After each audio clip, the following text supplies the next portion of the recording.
আল্লাহ পাক অত্যন্ত ভালোবেসে অত্যন্ত মোহাব্বত করে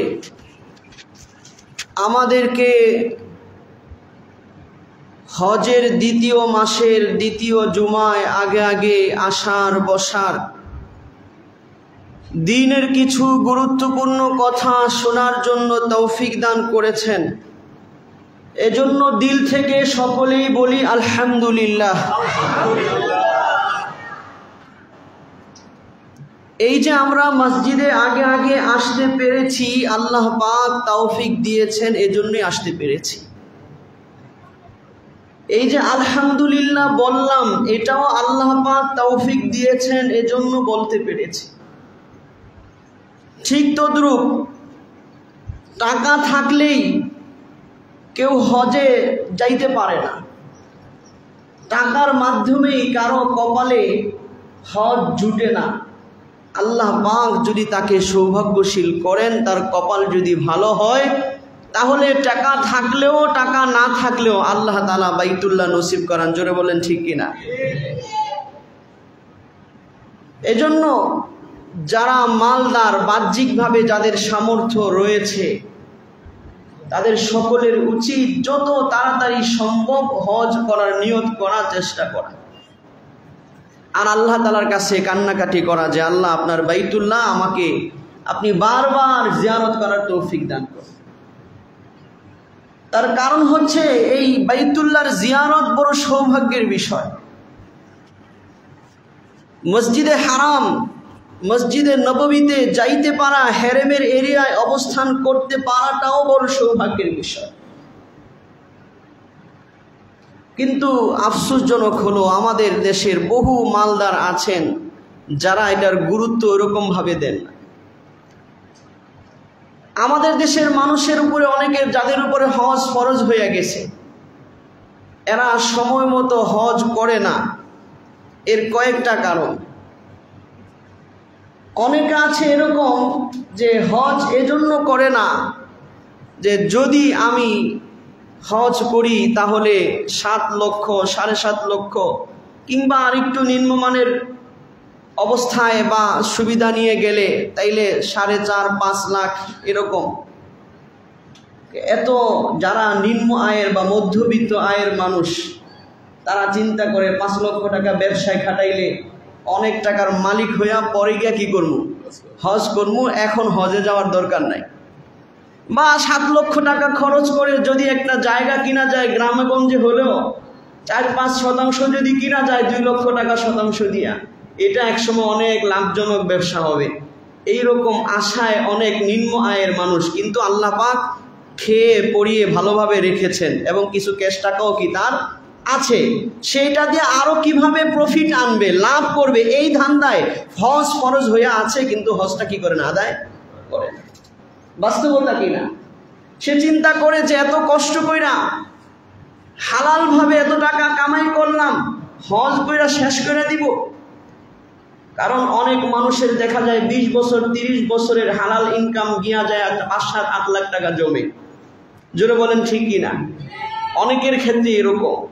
তো শয়তান অনেক সময় তাকে এই নেক্সটে ধোকা দেয় যে এত টাকা আমি হজ কইরা শেষ করে দিব, ব্যবসা কইরা বাড়াই, আর বাড়ানোর পরে যখন আরো বেশি মালদার হব তখন ইচ্ছা মতো হজ করবে ইনশাআল্লাহ। এই একটা ধোঁকা তাকে হজ থেকে দূরে সরে রাখে। এক সময় দেখা যায় মৃত্যু চলে আসে, দুনিয়ার পিছনে, ব্যাংক ব্যালেন্সের পিছনে ছুটতে ছুটতে মৃত্যুর ফেরেশতা সামনে চলে আসে, তার আর হজে যাওয়া নসিব হয় না। অথচ আল্লাহ রসুল সাল্লাল্লাহু আলাইহি ওয়াসাল্লাম হাদিসের মধ্যে এই কথা বলেছেন। তিরমিজি শরীফ সহ একাধিক হাদিসের কিতাবের মধ্যে এসেছে, আল্লাহ রসুল সাল্লাল্লাহু আলাইহি ওয়াসাল্লাম এই কথা বলেছেন যে হজ করার দ্বারা কখনো মানুষের মাল কমে না, হাজি কখনো দরিদ্র হয় না, গরিব হয় না। হজের কারণে কারো টাকা পয়সা কোনোদিন কমে যায় না। বলেন সুবহানাল্লাহ। এজন্য আল্লাহ রসুল বলেছেন যে হজ বারবার করো, ওমরা বারবার করো। আমাদের দেশের কিছু সুশীল আছে, এরা দেখবেন বিভিন্ন সময়ে কুরবানি সামনে আসতেছে, বলা শুরু করবে যে কুরবানি না দিয়া এগুলো গরিব দুঃখীদের মাঝে দান করে দিলে বহুত সওয়াব। কি দরকার এত পশু হত্যা করা?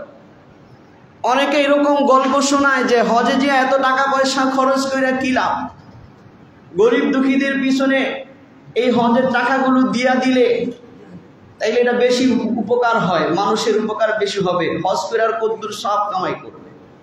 তো মূলত এই কথাগুলো নেক্সট সুরতে শয়তানের স্লোগান। বলেন কার স্লোগান? নেক্সট সুরতে শয়তানের স্লোগান। নিঃসন্দেহে গরিব দুঃখীদের উপকার করা নেকের কাজ, কিন্তু আপনি আপনার ফরজ হজ রেখে আপনি গরিব দুঃখীদের উপকার করবেন, এই কথা শরীয়ত আপনাকে বলে। নিঃসন্দেহে গরিব দুঃখীদের সাহায্য করা বড় উপকারের কাজ, কিন্তু আপনি আপনার ওয়াজিব কুরবানি বিধান বাদ দিয়ে আপনি সেই টাকা গরিব দুঃখীকে দিবেন, এই কথা শরীয়ত আপনাকে বলে নাই।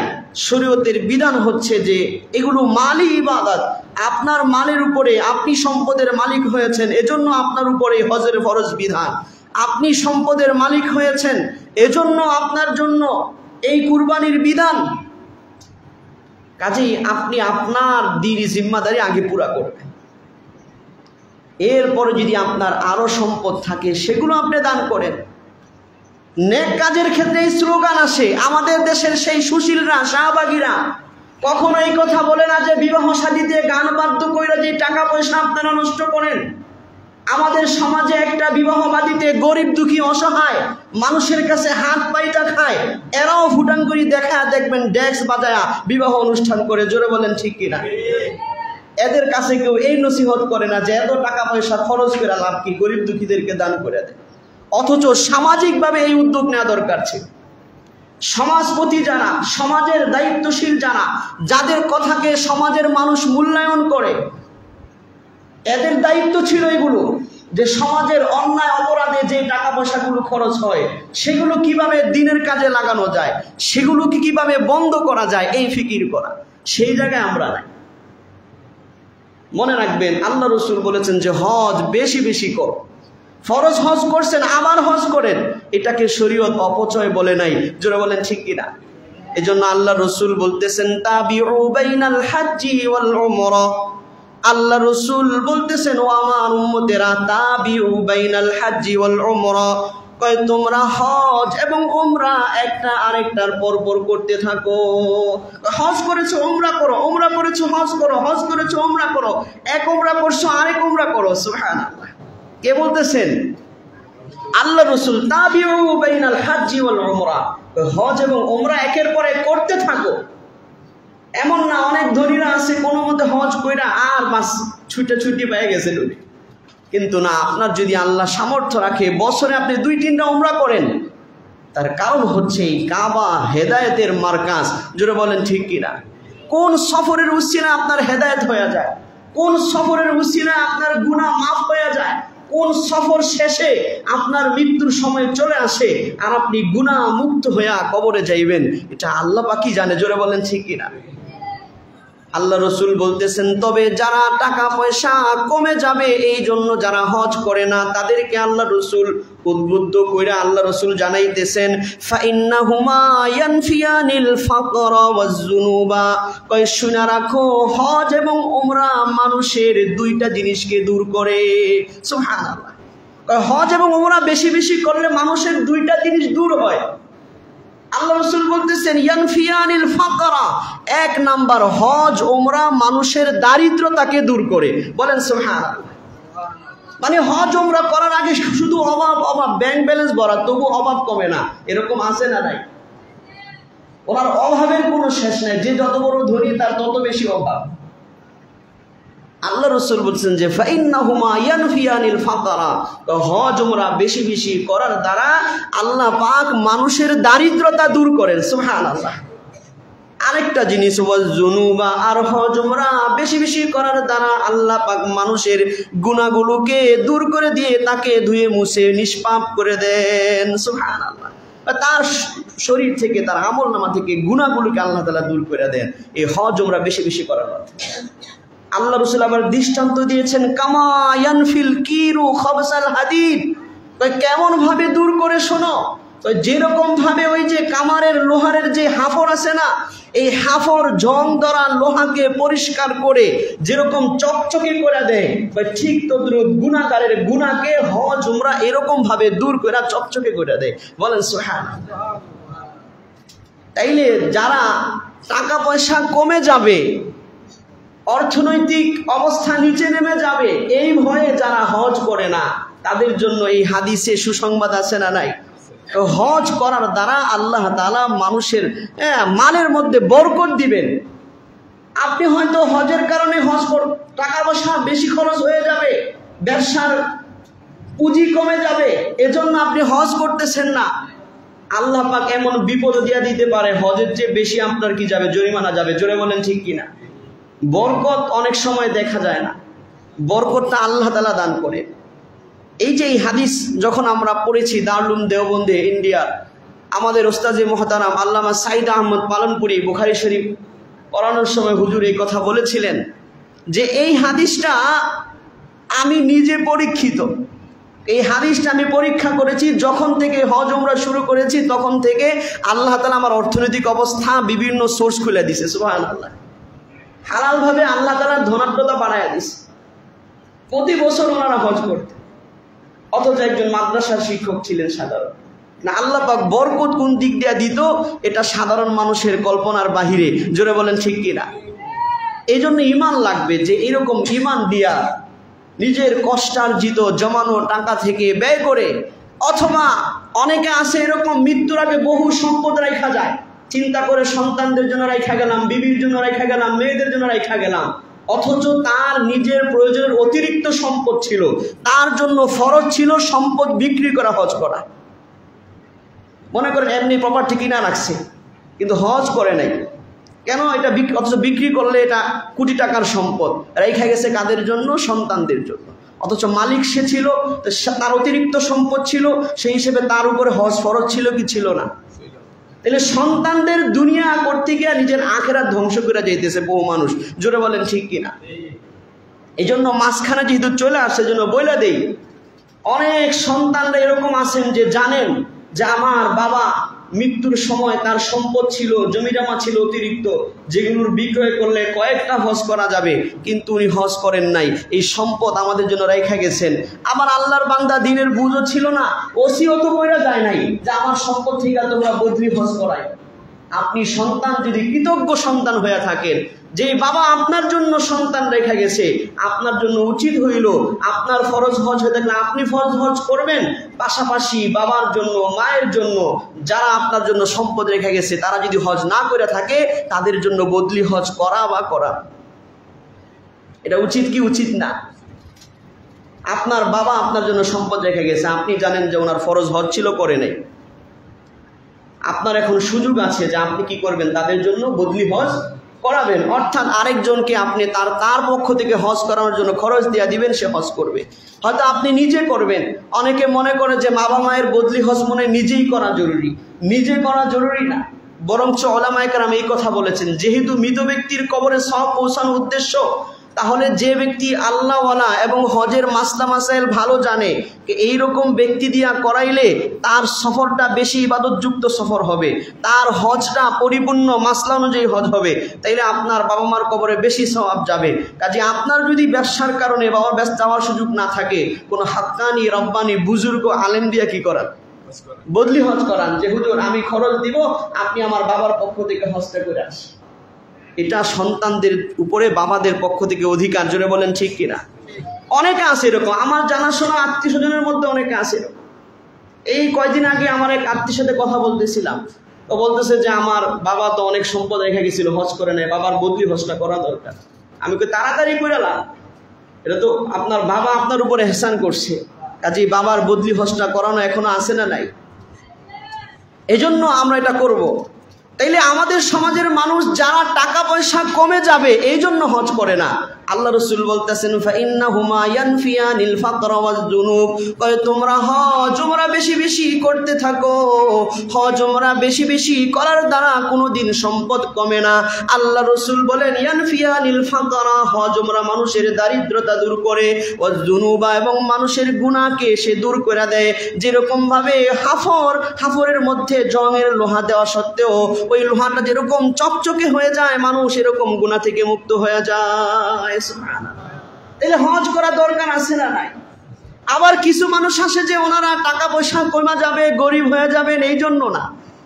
ওনার ইচ্ছা হইল যে আগাম কুকাম যা আছে সব কইরা নেই, দাড়িগুলো পাইকা নেই, জীবনের সব ফুর্তি আছে সব কইরা নেই, হ্যাঁ দুনিয়াকে উপভোগ করে নেই, দুনিয়ার ক্ষমতা দুনিয়ার রাজত্ব সব ভোগ কইরা এরপরে শেষ বয়সে গিয়া হজ করে সব গুনাহ মাফ করাই দেন। এজন্য জোয়ানকালে হজ ফরজ হয়েছে, উনি হজ করতেছে। আমার মনে হয় এই সংখ্যাটাই বেশি, ধনীদের মধ্যে এই সংখ্যাটাই বেশি। জোরে বলেন ঠিক কিনা? যারা এই স্বপ্নে আছে যে হজ করব, যারা সরকারি চাকরিজীবী রিটায়ার্ড হয়ে নেই তারপরে হজ করব, যারা ব্যবসায়ী ব্যবসাটা আরেকটু গুছায় নেই এরপরে হজ করব।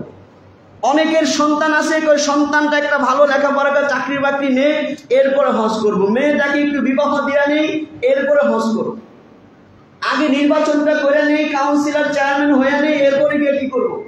হজ করব। এইরকম নানা দুনিয়াবি কল্পনা জল্পনাকে সামনে রাখা ফরজ হজকে বিলম্বিত করতেছে বহু সংখ্যক মানুষ। জোরে বলেন ঠিক কিনা? অথচ হজটা এটা আলাল ফাওর, যখনই আপনি সম্পদের মালিক হবেন, হজ করা পরিমাণ সম্পদ আপনার মালিকানায় আসবে, তখন আপনার জন্য হজ করা ফরজ। চাই আপনি 18 বছরের জোয়ান হন, চাই আপনি 80 বছরের বৃদ্ধ হন। এবং নারী এবং পুরুষ সবার উপরেই ফরজ, বরঞ্চ নারীদের উপরে তো আরো বেশি ফজিলতপূর্ণ। এক হাদিসের মধ্যে আল্লাহ রাসূলকে জিজ্ঞেস করা হয়েছে আইয়ুল আমালি আফজাল ইয়া রাসূলুল্লাহ, ওগো আল্লাহ রাসূল সবচেয়ে উত্তম এবং শ্রেষ্ঠ আমল কোনটা? আল্লাহ রাসূল বলছেন ঈমানুন বিল্লাহ, আল্লাহর প্রতি ঈমান আনা এটা সবচেয়ে বড় আমল। আল্লাহ রাসূলকে সাহাবীরা বলছেন সুম্মা মাযা, এরপরে কোনটা? আল্লাহ রাসূল বলছেন এরপরে হলো আল জিহাদু ফি সাবিলিল্লাহ, আল্লাহর রাস্তায় জিহাদ করা। ইসলামের কালিমাকে বুলন্দ করার জন্য, মুসলমানের জান মাল ইজ্জত আবরু, মুসলমানদের সীমানা রক্ষা করার জন্য কাফের মুশরিকদের সাথে জিহাদ করা, এইটা বড় আমল। এরপর সুম্মা মাজা, এরপরে কোনটা? তখন 3 নাম্বার বড় আমল আল্লাহ রাসূল বলছেন আল হাজ্জুল মাবরুর, পুরুষদের জন্য 3 নাম্বার বড় আমল হচ্ছে মাবরুর হজ করা। কিন্তু মহিলাদের ক্ষেত্রে আম্মা জান আয়েশা বলেন, সহিহ বুখারী একাধিক হাদিসে কিতাবে আছে, আম্মা জান আয়েশা বলেন কুলতু ইয়া রাসূলুল্লাহ আলা নাগজু ওয়া নুজাহিদু মাকুম, ওয়া আল্লাহর নবী আমরা মহিলারা কি আপনারা পুরুষদের সাথে ইসলামের স্বার্থ বুলন্দ করার জন্য, ইসলামের সম্মান বৃদ্ধি করার জন্য আমরা কি আপনাদের সাথে জিহাদ করব না, আপনাদের সাথে যুদ্ধের সফরে যাব না? আল্লাহর রাসূল আম্মা জান আয়েশাকে এই কথা বললেন, ও আয়েশা শোনো, লাকুন্না আজমালাল জিহাদি, কয় শুনে রাখো তোমাদের জন্য সবচেয়ে সুন্দর জিহাদ, ও আহসানাল জিহাদি, সবচেয়ে সুন্দর এবং দামি জিহাদ হইল জিয়ারতু বাইতুল্লাহ আল হাজ্জুল মাবরুর, আল্লাহর বাইতুল্লাহ জিয়ারত করা, হজ্জে মাবরুর করা তোমাদের জন্য সবচেয়ে বড় জিহাদ। সুবহানাল্লাহ। তার মানে মহিলাদের জন্য সবচেয়ে বড় আমলে হজ। জোরে বলেন ঠিক কিনা? ইমানের পরে মহিলাদের জন্য, ইমানের পরে সবচেয়ে বড় আমল কি? হজ করা। এই জন্য অনেক মহিলারাও সম্পদের মালিক থাকেন, ওয়ারিশ সূত্রে সম্পদের মালিক হন, কিংবা সে নিজেও যদি ব্যবসায় জড়িত থাকে সম্পদের মালিক হয়, তাহলে ওই মহিলার উপরও হজ ফরজ কি ফরজ না? আর যদি কোনো স্বামী মহব্বতের খাতিরে তার স্ত্রীকে সে হজ করায়, তাহলে স্ত্রীকে হাদিয়া দেওয়ার দ্বারা বা স্ত্রীর জন্য স্বামী ব্যবস্থা করে দেওয়া, এটা মানে হাদিয়া দেওয়া হইলো, তখন স্ত্রীর উপর কি হয়ে যাবে? ফরজ হয়ে যাবে, এবং স্ত্রী হজ করলে সে হজের সওয়াব পাবে। এই জন্য মহিলাদেরকেও যারা হজ ফরজ তাদেরকেও নিয়ে যাওয়ার চেষ্টা করবেন। আল্লাহ তাআলা আমাদের সকলকে তৌফিক দান করেন। তা আমাদের সমাজের মানুষ যারা গরিব হয়ে যাবে, এই জন্য যারা হজ করে না, আল্লাহ রাসূল তাদেরকে বলে দিলেন যে হজ করার দ্বারা আল্লাহ পাক অর্থ কমান না, বরঞ্চ আল্লাহ পাক অভাব অনটন দূর করে দেন। হজ করার দ্বারা আল্লাহ পাক সচ্ছলতার দরজা খুলবেন ইনশাআল্লাহ। আল্লাহ তাআলা আমাদের সকলকে তৌফিক দান করেন। দ্বিতীয় যেই কারণে আমাদের সমাজের মানুষরা অনেকেই হজ করে না, ওই যে দুনিয়ার বিভিন্ন নানা জল্পনা কল্পনা প্ল্যানিং সব কিছু শেষ করে একেবারে বৃদ্ধ বয়সে যখন হজের ফরজগুলো আদায় করতে ঠিক মতো পারবে না, আরাফায় অবস্থান করতে গিয়ে মুজদালিফা অবস্থান করে ফেলে, মুজদালিফা অবস্থান করতে গিয়ে কি আরেক জায়গায় অবস্থান করে ফেলে, মাসলা জানে না, চলতে পারে না। হজের সফরটা তো কষ্টের সফর। এজন্য আল্লাহ রসুল দোয়া শিখাইছেন যখন হজের নিয়ত করে যে ওয়াসির হুমালি, আল্লাহ আমি হজ ওমরা নিয়ত করছি, আপনি সহজ করেন। সুবহানাল্লাহ। তাহলে এই কঠিন কাজটা যখন পারে না ওই সময় হজে যায়। কিন্তু বেশিরভাগ মানুষ এই আশা কইরা থাকলেও বহু সংখ্যক মানুষের উপরে শেষ বয়সে আর হজ কপালে জুটে না। জোরে বলেন ঠিক কিনা? এই জন্য সকলের উচিত হচ্ছে যে যখনই হজ ফরজ হবে, আপনি যেই বয়সে হন, আপনি বাইতুল্লাহর জিয়ারতের নিয়ত করেন। যদি যাইতে পারেন আপনার কপাল খুলে যাবে। জোরে বলেন ঠিক কিনা? তার কারণ হচ্ছে কেউ যদি হজ ফরজ হয়ে গেছে, সে যদি তার ফরজ হজ আদায় না করে, সম্ভাবনা আছে যে সে যেই বয়সে পৌঁছার নিয়তে সে হজের অপেক্ষায় আছে, যে বৃদ্ধ বয়সে হজ করবে, রিটায়ার করলে হজ করবে, মেয়ে বিবাহ দিয়া হজ করবে, ব্যবসা গুছায়া হজ করবে, নির্বাচন করে হজ করবে, ইত্যাদি দুনিয়াবি স্বপ্নে যে বিবর আছে, হইতে পারে তার ওই দুনিয়ার স্বপ্ন পুরা হবে না, আর তার আখিরাতের সেই বাইতুল্লাহর সফরও তার কোনোদিন কপালে জুটবে না। এই জন্য আল্লাহ তাআলা কোরআনে বলতেছেন, সূরাতুজ জুমারের 55 এবং 56 নম্বর আয়াতে বলতেছেন, ও আতিবিউ আহসানা মা উনজিলা ইলাইকুম মির রাব্বিকুম। আল্লাহ তাআলা বান্দাদেরকে ডাইকা ডাইকা বলতেছেন, ও আতিবিউ আহসানা মা উনজিলা ইলাইকুম, আমার বান্দারা আমার কোরআনের যেই সুন্দর সুন্দর বিধান তোমাদের উপর নাজিল করা হয়েছে, তোমরা সেই বিধানগুলো নগদ অনুসরণ করো। কখন? মিন ক্বাবলি আইয়াতিয়াকুমুল আযাবু মাক্তা, হঠাৎ তোমাদের উপরে আযাব আইসা যাওয়ার আগে আগে ওই বিধানগুলো পালন করে দাও।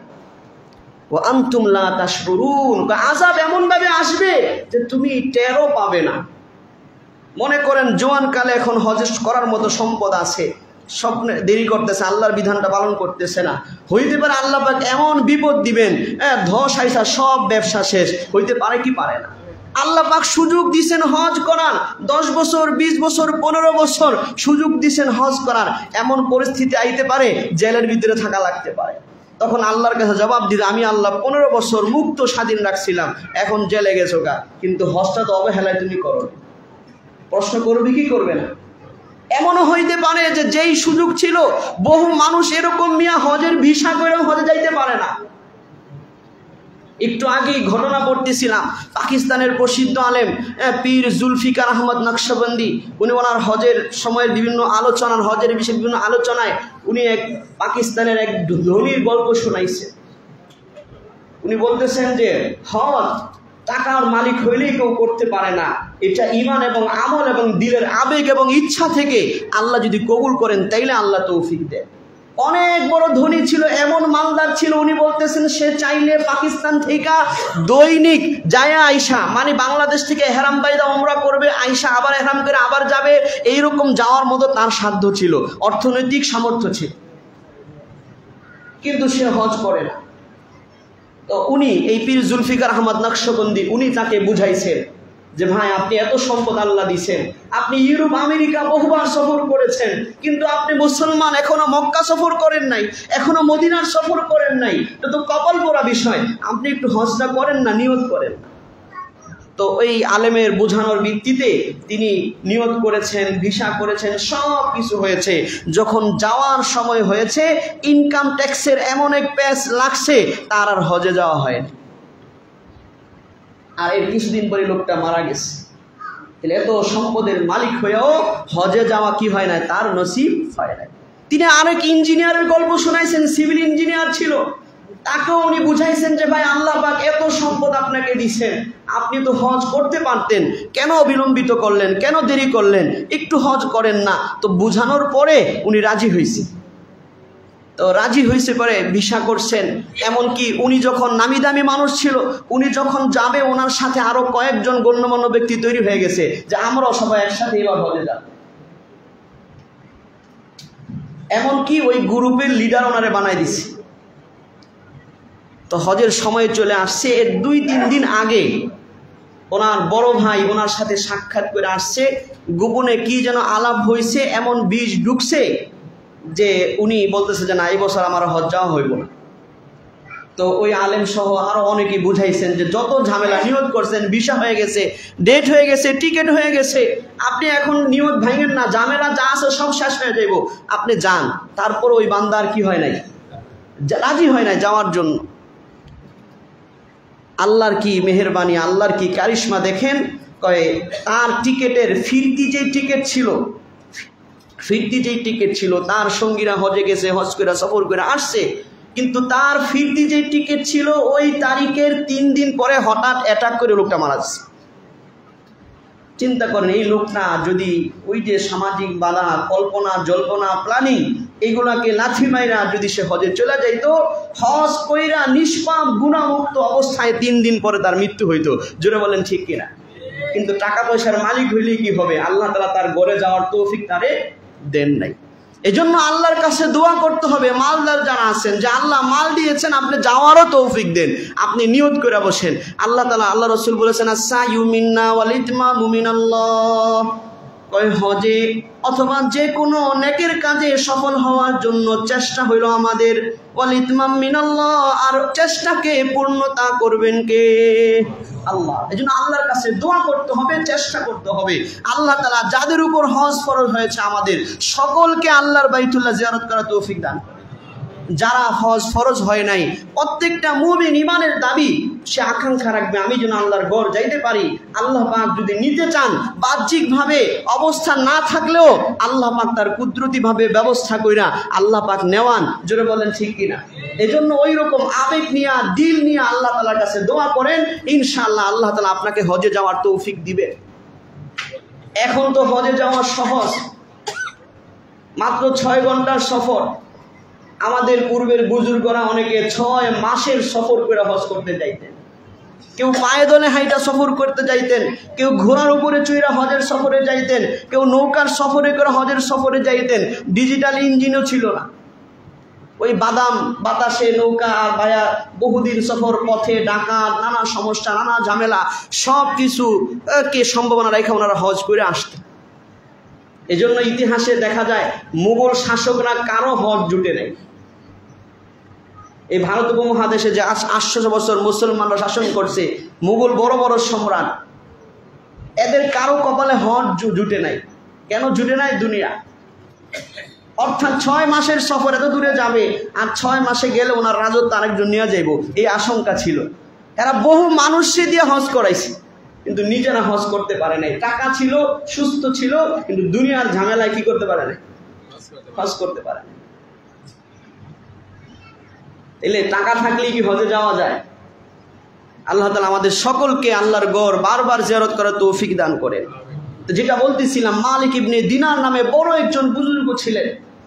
তো মালিক ইবনে দিনার বলতেছেন, একদিন গরমের সময় বাহিরে পিঠ ফাটা রোদ, গরমে চৌচির, এমনকি পাখিও একেবারে পাতার তলে, পাতার নিচে গিয়ে সে আশ্রয় নিতেছে, গরমের তাপে সে বাহিরে উড়াউড়ি করতেছে না। এইরকম প্রচন্ড গরমের সময় উনি দেখতেছেন যে একজন নওজোয়ান, কিন্তু সে অসুস্থ, মাজুর, সে পায়ে হাঁটতে পারে না, সে তার যে পিছনে নিতম্ব মাটিতে ঘষে ঘষে সে কি করতেছে, সে রাস্তা অতিক্রম করে আসতেছে। মালিক ইবনে দিনার রহমতুল্লাহ আলাইহি তাকে দাইকা, উনি নিজেই বর্ণনা দিয়েছেন যে আমি তাকে ডাকলাম, তাকে ডাইকা আমি বললাম যে তুমি কে, কোথায় থেকে আসছো, কোথায় যাইতেছো এই গরমের মধ্যে, যেখানে পশু পাখিও বাহিরে না, তুমি মানুষ এই রোদের মধ্যে পথ চলতেছ। তো সে বলতেছে যে আমি হজের উদ্দেশ্যে রওনা দিছি। সুবহানাল্লাহ। কিসের উদ্দেশ্যে রওনা দিয়েছে? হজের উদ্দেশ্যে রওনা দিয়েছে। মালিক ইবনে দিনার তাকে বললেন যে তুমি একটু এই গরমের মধ্যে আমার ঘরে একটু বিশ্রাম নাও, যখন ছায়া পড়বে তখন আবার সফর করো। মালিক ইবনে দিনারের এই কথা শুনা ওই মাজুর, অসুস্থ, যে চলতে পারে না, সে গরম হয়ে গেছে, রাগ হয়ে গেছে, আর বলতেছে যে মালিক ইবনে দিনার, আপনার বহু সুনাম শুনছি, আপনি অনেক বড় আলেম, অনেক বড় বুজুর্গ, কিন্তু আমি দেখতেছি আপনি অনেক বড় বেকুফ। তো মালিক ইবনে দিনার বললেন কারণটা কি? তাই কারণটা হইল, তোমার তো মনে হয় তোমার তো সাওয়ারি আছে, তুমি সাওয়ারির ব্যবস্থা করতে পারবা, আমার তো সাওয়ারি নাই। আমি যদি তোমার ঘরে একটু বিশ্রামের জন্য ঢুকি, আমার ভয় হয় না জানি আমি যাইতে যাইতে হজ শুরু হয়ে যায়, আমি আর হজ না পাই, এই আশঙ্কা, এজন্য আমি চলছি, মাঝখানে কোনো বিশ্রাম নাই। তো কত কষ্ট করে তারা হজ করতো। মালিক ইবনে দিনার তারে বললেন, তুমি বসো, আমি তোমার জন্য সাওয়ারির ব্যবস্থা করে দিব। কোনো একটা আগের দিনে যে পশু বাহন ছিল ওটার বসার ব্যবস্থা করে দিব, তুমি বসে, এত কষ্ট করার দরকার নাই। সাথে সাথে সে আরও রাগ হয়ে গেছে আর বলতেছে যে মালিক ইবনে দিনার, আপনি বলেন কোনো গোলাম সে যদি অন্যায় করে, সে যদি অপরাধ করে আর তার মনিবের কাছে সে যদি ক্ষমার জন্য যায়, সে কি শান শওকত নিয়ে যাবে, নাকি সে নিজেকে অনুনয় বিনয় করে ছোট করে সে মনিবের দরবারে যাবে? তো মালিক ইবনে দিনার বলেন ছোট করে যাবে। তো এই জওয়ান বলতেছে যে আমিও বহুত গুনাহ করেছি, অন্যায় করেছি, আমার এই সাধ্য হয় না যে আমি সাওয়ারিতে চড়ে আল্লাহর কাছে যাব, আমি এই মাটিতে হেঁচিড়িয়ে হেঁচিড়েই আমি আল্লাহর ঘর পর্যন্ত পৌঁছবো, আল্লাহ যেন আমাকে ক্ষমা করে। মালিক ইবনে দিনার বলেন যে এই যুবকের আল্লাহর ঘরের প্রেম দেখা, ভালোবাসা দেখা আমি হয়রান হয়ে গেছি। তো মালিক ইবনে দিনার বলেন ওই বছর আমিও হজ করছি। তো ওনারা সাওয়ারির মাধ্যমে যাইতেন, আরও পরে রওনা করছেন। ওই বছর হজের সফরে পথিমধ্যে তার সাথে দেখা হয়েছিল বাড়ির নিকটে। উনি যখন হজের সফরে হজের আমলগুলো শেষে মিনাতে যখন শয়তানকে কঙ্কর নিক্ষেপ করা হয়, ওই সময় উনি কঙ্কর নিক্ষেপ করে আসতেছেন আর দেখেন যে এক জায়গায় অনেক ভিড়। লোকদেরকে জিজ্ঞেস করলেন এই জায়গায় ভিড় কেন? তো লোকেরা বলতেছে একজন আল্লাহর পাগল, একজন মাজুর নওজোয়ান ব্যক্তি, সে এমন এমন আশ্চর্য দোয়া করতেছে, তার দোয়া শোনার জন্য মানুষ এখানে ভিড় করে আসছে। তা মালিক ইবনে দিনার বলেন যে আমিও গেলাম, গিয়া দেখলাম, গিয়া দেখি ওই যে আমার বাড়ির সামনে যার সাথে দেখা হয়েছিল ওই সেই মাজুর নওজোয়ান সে এখানে আছে। তা মালিক ইবনে দিনার বলেন আমি গিয়া শুনলাম সে সর্বশেষ দোয়া করতেছে যে আল্লাহ, আপনি আমাকে আপনার ঘর পর্যন্ত এনেছেন, আপনার কাবা ধরে আমি দোয়া করেছি, হজরে আসওয়াদকে আমি চুমু খেয়েছি, আপনি আমাকে তওয়াফের তৌফিক দিয়েছেন, আপনি আমাকে আরাফার ময়দানে অবস্থানের তৌফিক দিয়েছেন, মুজদালিফায় অবস্থানের তৌফিক দিয়েছেন। সর্বশেষ শয়তানকে কঙ্কর নিক্ষেপ করে শয়তানের প্রতি আমি আমার ঘৃণা প্রকাশ করেছি। আল্লাহ, আমি গরিব মানুষ, আমার টাকা পয়সা নাই, এখন অনেকেই পশু কিনা কুরবানি করবে, আপনি জানেন যে আল্লাহ আমার কাছে পশু কিনার টাকা নাই, আল্লাহ আমি চাই যে আমার জানটাকে আপনি কুরবানি হিসেবে নিয়ে আন। সে ওই কুরবানির আগ মুহূর্ত সময় এই দোয়া করতেছে। মালিক ইবনে দিনার বলে এই কথাটা বলল আর সাথে সাথে সে মাটিতে পড়ে গেল, তার রূহটা আল্লাহ তাআলা নিয়ে গেল। সুবহানাল্লাহ। মনে রাখবেন হজের সফরে গিয়ে মারা যাওয়াটাও সৌভাগ্যের বিষয়। জোরে বলেন ঠিক কিনা? এক সাহাবী হজের সফরে মারা গেছেন। আল্লাহ রসুল সাল্লাল্লাহু আলাইহি ওয়াসাল্লাম বললেন যে তোমরা তাকে গোসল দাও, বিমাইন ওয়া সিদরিন, পানি দ্বারা, বড়ি পাতা দ্বারা তারে গোসল দাও। এরপরে বললেন তার যে এহরামের কাপড় আছে ওই কাপড়গুলা দ্বারাই তাই কাফন দাও, অন্য কোনো কাপড় লাগবে না। আল্লাহ রসুল বললেন ওয়ালা তুখাম্মিরু রাসাহু, ও আমার সাহাবীরা, আমার এই সাহাবীর মাথা কিন্তু তোমরা কাপড়ের কাপড় দিয়া ঢাইকো না। ওয়ালা তাহান্নাতু, সুগন্ধি যে হানুত আছে হানুত ব্যবহার করো না। ফাইন্নাহু ইউবাসু ইয়াউমাল কিয়ামাতি ইউলাব্বি, কেননা সে কিয়ামতের দিন আল্লাহর দরবারে ইহরামের কাপড় পরিহিত অবস্থায় উঠবে আর সে হাসরের ময়দানে উঠতে থাকবে আর বলতে থাকবে লাব্বাইক আল্লাহুম্মা লাব্বাইক লা শারীকা লাকা লাব্বাইক ইন্নাল হামদা ওয়ান নি'মাতা লাকা ওয়াল মুলক লা শারীকা লাক। এই তালবিয়া পড়তে পড়তে এই ব্যক্তি হাসরের ময়দানে কবর থেকে উঠবে। সুবহানাল্লাহ। তাহলে হাজী সাহেব হজে মারা গেল মানে সে হজের এহরাম অবস্থায় আল্লাহর দরবারে উঠবে। বলেন সুবহানাল্লাহ। তালবিয়া পড়তে পড়তে সে উঠবে, তার মুখে থাকবে তালবিয়া। যদিও হাসরের ময়দানে সবাই উঠবে হুফাতান উরাতান গুরলা, কারো পায়ে জুতা থাকবে না, কারো পায়ে কোনো কাপড় থাকবে না, সবাই বিবস্ত্র অবস্থায় উঠবে আর বলতে থাকবে নাফসি নাফসি নাফসি। আম্মা জান আয়েশা জিজ্ঞেস, ইয়া রাসূলুল্লাহ, যদি সবাই বিবস্ত্র থাকে তাহলে পুরুষরা মহিলাদের দিকে যদি তাকায়? আম্মা জান আয়েশার প্রশ্নের জবাবে আল্লাহ রাসূল বলতেছেন, ইয়া আয়েশা, হে আয়েশা শোনো, হাসরের ময়দানের ভয়াবহ পরিস্থিতি এটার চেয়ে তো আরো ভয়ানক। ওই সময় কারো মাথায় নজরের খেয়ানত করার চিন্তাই থাকবে না, চিন্তা থাকবে কিভাবে আল্লাহর আজকের আদালতে আমি মুক্তি পাই। কেউ আরেকজনের দিকে তাকায় থাকবে, এই সুযোগই তখন মাথায় এই বিষয় আসবেই না, টেনশন থাকবে কিভাবে আমি জাহান্নাম থেকে মুক্তি পাই। তাহলে ওই সময় হাজী সাহেব বিবস্ত্র অবস্থায় থাকবে, কিন্তু হাজী সাহেবের মুখে থাকবে কি? তালবিয়া, লাব্বাইক আল্লাহুম্মা লাব্বাইক বলতে বলতে সে আল্লাহর আরশের সামনে যাবে। বলেন সুবহানাল্লাহ। তাহলে সৌভাগ্যের বিষয় কিনা?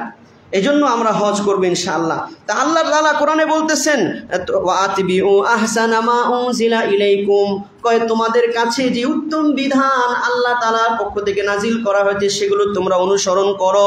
মিন কবলি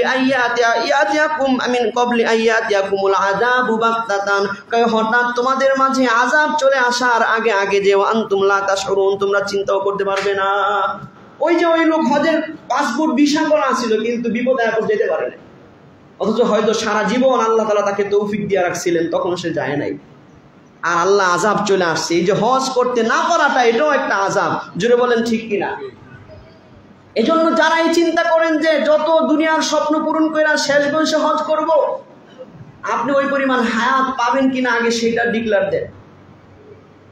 আল্লাহ রাসূল বলেছেন আমার উম্মতি মা বাইনা 60 ইলা 70, কয় আমার উম্মতের ঘর আয়ু হলো 60 থেকে 70, কিন্তু 60 থেকে 70 কি সবাই বাঁচে?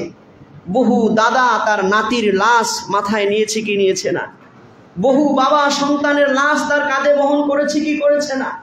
দুনিয়াতে আল্লাহ পাক মানুষকে পাঠানোর সিরিয়াল রাখছেন, কিন্তু নেওয়ার কোনো সিরিয়াল আল্লাহ তাআলা রাখেন নাই।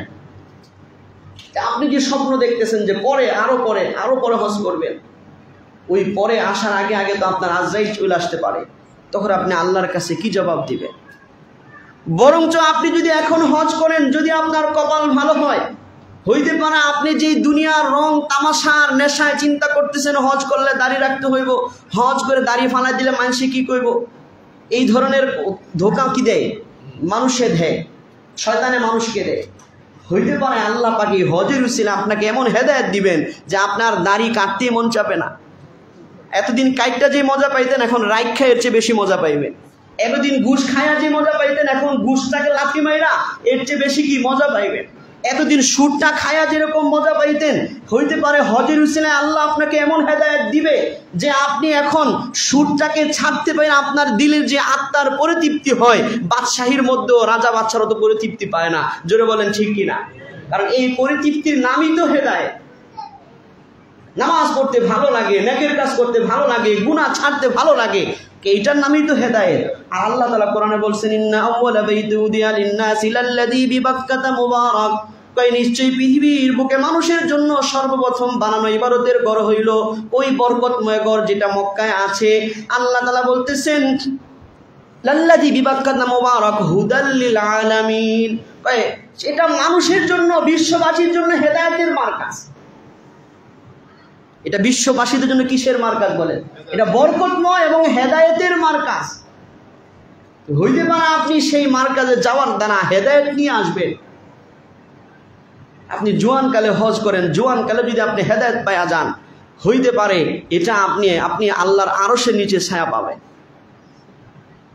আল্লাহ রাসূল হাদিসে বলছেন হাসরের ময়দানে ভয়াবহ পরিস্থিতি বললে সময় গনে আসবে, ওই পরিস্থিতিতে যেখানে কোনো ছায়া থাকবে না, 7 শ্রেণীর মানুষ আল্লাহর আরশের ছায়া পাবে। তার মধ্যে একজন বিশেষ হইল শাবুন নাশা ফি ইবাদাতি রাব্বিহি, এমন যুবক যেই যুবক তার রবের ইবাদত করতে করতে তার জীবন অতিবাহিত করছে। বলেন সুবহানাল্লাহ। তাহলে যুবক এখন স্বপ্ন দেখে যে না এটা ইবাদতের সময় না, এখন রাজনীতি করার সময়, ব্যবসা করার সময়, ফুর্তি করার সময়, বুড়া হইলে ইবাদত। নাউজুবিল্লাহ। আল্লাহ তাআলা বলতেছেন আনতাকুলা, কয় এমন হইতে পারে এখন তুমি আল্লাহর বিধান পালন করতেছো না, এমন যেন না হয় কোন নফস যেন এই কথা না বলে ইয়া হাসরাতা, হায় আমার আফসোস, আলা মা ফাররাতু ফি জামবিল্লাহ, কয় আল্লাহর বিধানাবলীর ক্ষেত্রে আমি যেই অবহেলা করেছি, আমার সেই অবহেলার জন্য আজকে আমার আফসোস। ওয়া ইন কুনতু লামিনাস সাকিরিন, আর আমি আল্লাহর দ্বীনের বিধানগুলো নিয়ে ঠাট্টা করতাম। এমন আফসোস যেন কোনো নফস না করে। আল্লাহ 20 বছর 30 বছর হজের তৌফিক দিয়েছেন, বুড়াকালে করবো নিয়ত কইরা, এমন রোগ হয়েছে আর উনি হাসপাতাল দিয়ে বেরোতে পারেন। হইতে পারে কি পারে না? এই লোক পিছনের 20 বছরের জন্য আফসোস করবে কিনা হাসরের ময়দানে? হায় আমার আফসোস, আমি পিছনের 20 বছর যদি হজটা করে ফেলতাম তাহলে কতই না ভালো হইতো। আয়াত আরো লম্বা, তর্জমা করতে গেলে অনেক সময় যাবে, আমি শেষ করে দিব, সময় হয়ে গেছে। এজন্য যারা আমরা হজ করি নাই সকলেই আমরা হজের নিয়ত করবো ইনশাআল্লাহ।